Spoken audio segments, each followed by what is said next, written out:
trains, especially old trains, if you like them, is to come to a railroad museum. So what do you say we go take a look around? Come on. Trains are fun. At the museum, you'll find old cabooses, big engines, more cabooses, steam engines, crane trains,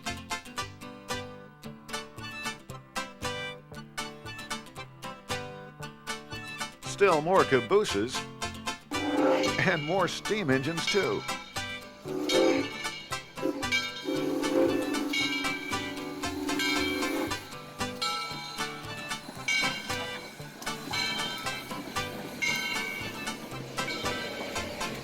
Now, I know you know what this is. This is a great, big, huge, old steam locomotive. Now, I think we can use it to explain basically how one works.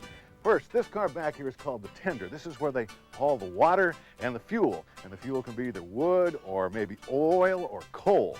Now, that is put in the firebox. And you'll find a great, big, huge firebox back in this area here. That creates the heat under the boiler. And the boiler's where the water is. That's that big, long tube there. That water turns into steam and eventually ends up in that dome up there. That's the steam dome. And then it is pumped through the pipes into this area here. Now this is a big pressure chamber. And what that steam does is create a lot of pressure.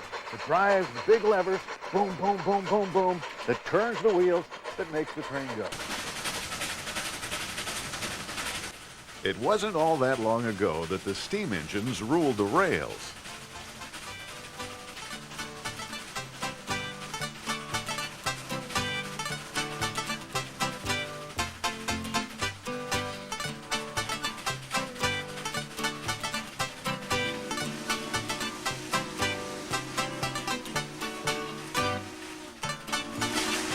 Well, as you can see, train engines come in all shapes and sizes. This little baby here is called an industrial switcher. It's used for moving lighter loads around train yards. Pretty neat, huh?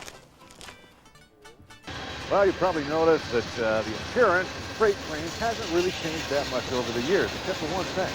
You won't see any of these babies anymore. This is a little red caboose, as you might know it. And the purpose of the caboose was a place for the conductor to live and to conduct his business. And of course, it had a tower on top so he could get up there and see all the way to the front of the train and make sure everything was all right. There aren't any cabooses anymore because, well, they don't have to work the long hours, so they don't have to spend the night on the train, so they don't need a place to sleep. And with modern electronics, well, it pretty much takes care of the safety of trains. One of the great things about the Railroad Museum is that they have a real, running, working railroad. And this is it. Here it comes now.